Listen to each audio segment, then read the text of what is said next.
Hi and welcome back. We are going to look at Act 5, Scene 4 and 5 today. I'm going to read through the scenes. I'd like you to annotate as we go. And I really want you to think about the staging and how Shakespeare structures these next few scenes to create impact and increase tension.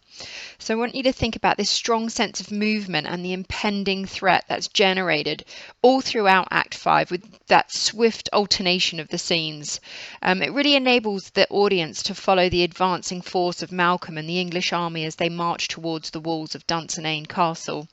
The audience can't help but kind of become caught up in the crossfire of this battle, and it reflects the feelings of the audience, I feel, who have been complicit in Macbeth's plan. We've known about the plan from the beginning, and we like Macbeth. We feel sorry for him. He's been bullied and tricked, but on the other hand, we also know that Malcolm is the rightful king and should have the throne. So as an audience, we feel conflicted, and this conflict is being played out on stage. I'd like you to read this slide and the next 3 slides. It will just summarize what the scene is about and tell you why it's important, and then we're going to go ahead and annotate the text.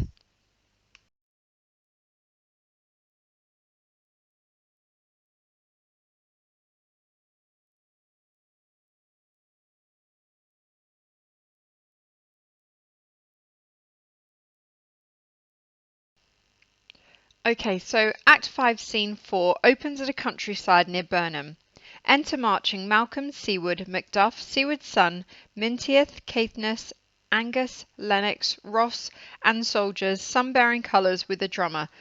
The drumming ceases and they halt. So I want you to notice here that the stage is full of people showing a real united front, the Scottish and the English together, in full support of the rightful kings. And notice how many nobles there are. So you have Siward, Macduff, Lennox, Ross. So you have a lot of the nobles as well as soldiers. So Malcolm says, "Cousins, I hope the days are near at hand that Chambers will be safe."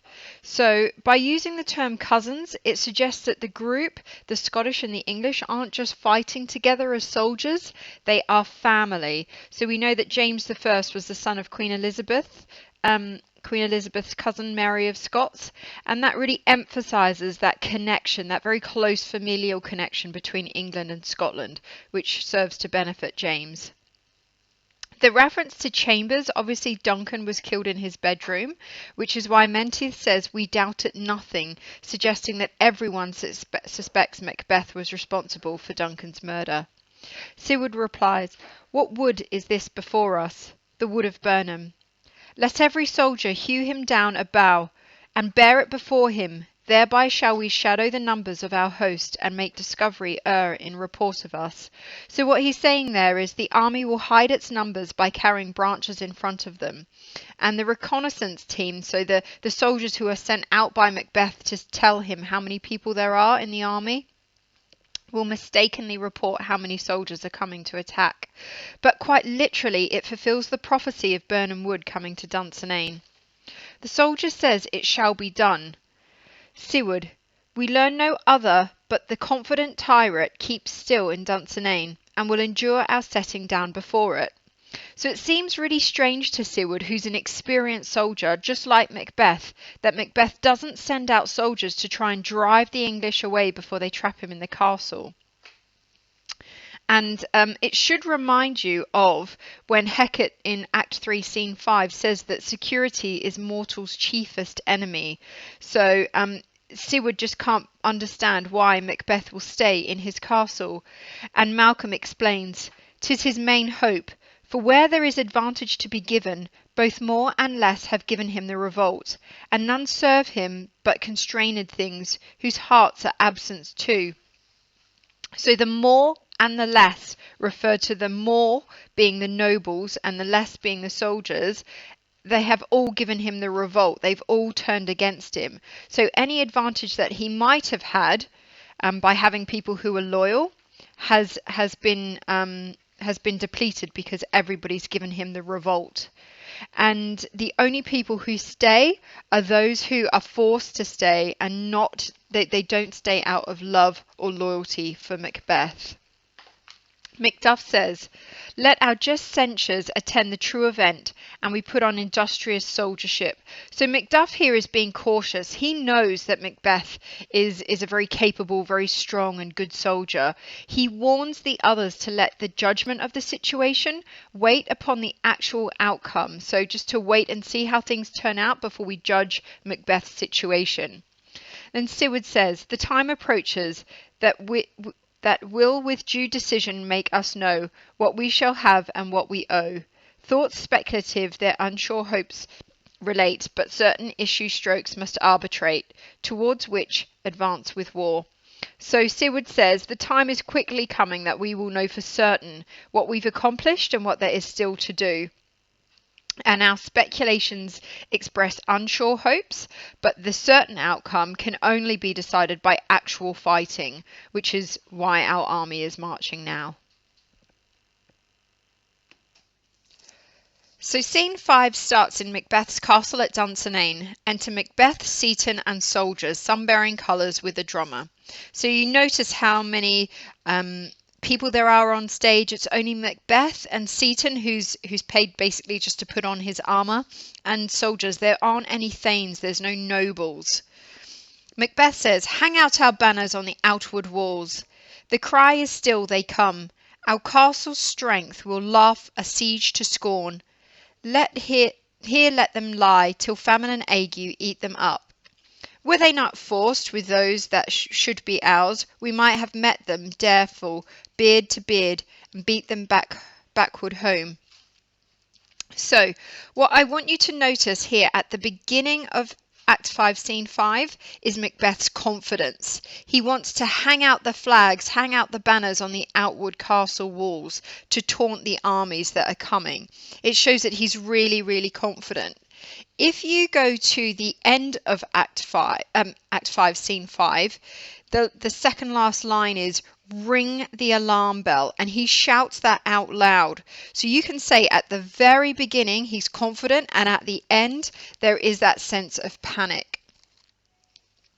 When it says here, "We'll laugh a siege to scorn, let them lie."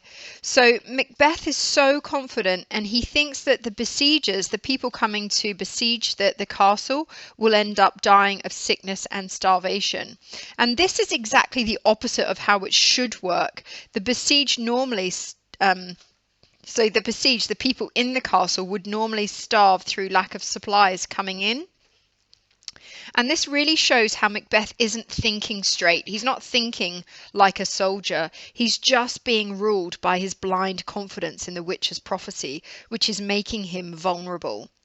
He says here, "Were they not forced with those that should be ours?" If they weren't enforced, if they weren't supported by those soldiers that should be ours, they should have been loyal to Macbeth, but they have abandoned him.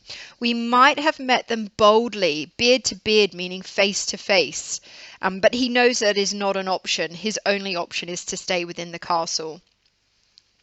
At that point, there is a cry from a woman, and he says, "What is that noise?" Seaton says, "It is the cry of women, my good lord." So here, again, it's the idea that Macbeth's castle is full of weak people, that idea of women.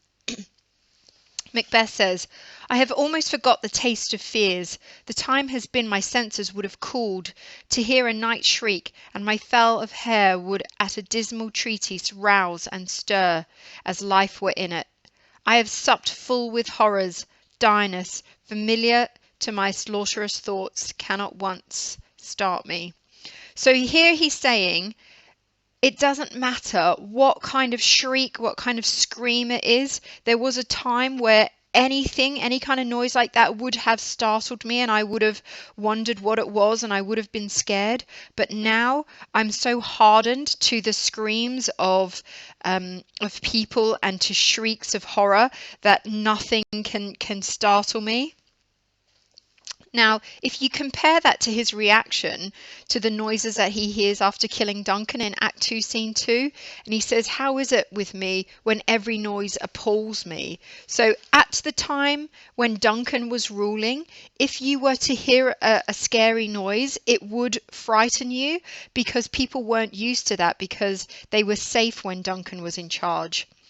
And then again, compare it to when Ross is telling Macduff earlier that shrieks that rend the air are made, not marked. So everyone in Scotland, not just Macbeth, has become accustomed to cries of pain and fear since Macbeth has become king. Enter Seaton. Wherefore was that cry? So wherefore there meaning what reason was there for that cry? The Queen, my lord, is dead. Now, I want to just at this point, it's worth noting how little is said about Lady Macbeth and her death. We hear the cry of women, so the women who would have been attending to her, and a brief report of her death when the Queen, my lord, is dead, but then we don't hear any more about Lady Macbeth. So Shakespeare here really wishes at this point for us to concentrate all of our interest and all of our sympathy on the tragic hero. So it's not the manner of Lady Macbeth's death that's important here, but the way in which it affects her husband is what Shakespeare really wants us to notice. Now, the way Macbeth reacts, this next section, is one of the most famous lines in this play. She should have died hereafter. There would have been a time for such a word. Tomorrow and tomorrow and tomorrow creeps in this petty pace from day to day, to the last syllable of recorded time. And all our yesterdays have lighted fools the way to dusty death. Out, out, brief candle. Life's but a walking shadow, a poor player that struts and frets his hour upon the stage, and then is heard no more. It is a tale told by an idiot, full of sound and fury, signifying nothing. Okay, there are different ways in which this speech has been interpreted by critics. Some critics think it shows a real kind of callous indifference to Lady Macbeth's death. But others believe it literally just shows how sunk in misery he is, that he no longer thinks life is worth living. And because of that, he can hardly grieve for her death because death is all around him, and sooner or later she would have died. So what does it matter whether it comes early or late? So she should have died hereafter. It could mean that she maybe could have died after the battle when there would have been a time for mourning, or just the fact that she would have died now or she would have died after. It makes no difference. There would have been a time for such a word meaning such news. Tomorrow and tomorrow and tomorrow. So notice the use of polysyndeton there, a kind of restless tone. If every day brings new problems, new suffering, new reports, it seems that it will never end, which is there supported by the use of the reference to a petty pace, like life is dragging on slowly. The verb creeps there is interesting. I think it's worth noting. I think it gives the idea that Macbeth feels trapped between a future that is creeping in on him and a past, because he talks about all our yesterdays, that is leading him to his death. So there is nowhere to escape. His tomorrows and his yesterdays are trapping him, and death is the only place to go. So that idea of being trapped by his fate. When it says to the last syllable of recorded time, so time for Macbeth now is just intolerable. It's a burden. The future seems overwhelming. And if we compare this to Act 1, Scene 5, right at the beginning, he and Lady Macbeth had such bright hopes for their future. They say, to all our nights and days to come, give solely sovereign sway and masterdom. They thought that they were going to be masters of time, masters of their day, and actually that's not how it's turned out. The reference to dusty death, so Macbeth is kind of expressing this view that, we should be learning lessons from the past. We should be making our lives better, but actually all of our yesterdays just lead us to death. And if you have heard the reference ashes to ashes, dust to dust, you will know that that reference to dust is a biblical allusion. In Genesis 3:19, there is a quote that says, "For dust thou art, and unto dust thou shalt return." So that's the first kind of biblical reference we see, but there are many in this very short space of dialogue. Out, out, brief candle. So brief candle is a reference to the brevity of life and how short it is. Like the flame of a candle, it can be extinguished. Life is fragile. And I want you to notice too that echo of Lady Macbeth's "out, damn spot, out." So, it's kind of conveying that idea that serious guilt leaves a permanent stain on your life, but life is impermanent, and only death can really remove that sort of guilt and bring them peace. Life's but a walking shadow. Again, this is a biblical reference, the wisdom of Solomon 2:4. Our life shall pass away as the trace of a cloud, and come to naught as the mist that is driven away with the beams of the sun. For our time is a shadow that passeth away, and after our end there is no returning. It also is in the book of Job 8:9. It says, "We are but of yesterday and know nothing, because our days on earth are a shadow." So clear biblical references there. The reference to a poor player, there he was talking about an awful, terrible actor. So writers in Shakespeare's day often used the stage as a metaphor for life. So here he's suggesting a minor actor, someone who doesn't have a lead role, overacting their part, like Macbeth is overacting his natural role as a servant to the king. But once that actor does everything he can to get all the attention he can for his moment on the stage, once he leaves, he's never heard from again. And that is the same in life. Once you leave this life, you are never heard from again. So maybe Shakespeare is portraying that idea that ambition for power is pointless. You cannot hold on to it. And again, this reference to a tale told by an idiot is another biblical allusion in Psalm 99. It addresses the transience of life, and it says, "We spend our years as a tale that is told." So again, a clear biblical reference. Full of sound and fury, signifying nothing. The idea that people have this need to be heard, to be noticed, to have power, but actually at the end of the day it means nothing. Life is essentially meaningless. At which point a messenger enters. "Thou comest to use thy tongue, thy story quickly." So he says, "Hurry up and tell me what you've got to tell me." The messenger says, "Gracious my lord, I should report that which I say I saw, but know not how to do it." So the messenger is afraid to report to Macbeth for fear of punishment. He called the last messenger a cream-faced loon and a goose. So you can see even the people who are working for Macbeth are frightened of him. Macbeth says, "Well, say, sir." "As I did stand by my watch upon the hill, I looked toward Burnham, and anon methought the wood began to move." Liar and slave! Here you see Macbeth's angry response suggests that he's not beyond fear. And actually, the exclamation mark indicates panic, because he knows that that is the first prophecy coming true. The messenger says, "Let me endure your wrath, if it not be so. Within this 3 miles may you see it coming. I say, a moving grove. If thou speakest false, upon the next tree shalt thou hang alive, till famine cling thee. If thy speech be sooth, I care not if thou dost as much for me." Aside, I pull in resolution, and begin to doubt the equivocation of the fiend that lies like truth. "Fear not till Burnham Wood do come to Dunsinane, and now a wood comes to Dunsinane." Aloud, "Arm, arm, and out!" Aside, "If this which he avouches does appear, there is nor flying hence, nor tarrying here. I gin to weary of the sun, and wish the estate of the world were now undone. Ring the alarm bell, blow wind, come rack, at least we'll die with harnesses on our back." So here he says, if the messenger is speaking the truth, if the messenger is speaking falsely, then he's going to hang him on a tree and let him starve there. But if he's speaking truth, then he doesn't care if the messenger does exactly the same to him, because he knows he's going to die. Now, when he says aside, he says, I'll pull it in resolution. It says, he's basically saying, I will no longer be so confident. I'll pull in that resolute confidence in my security and start to doubt what the witches have told me.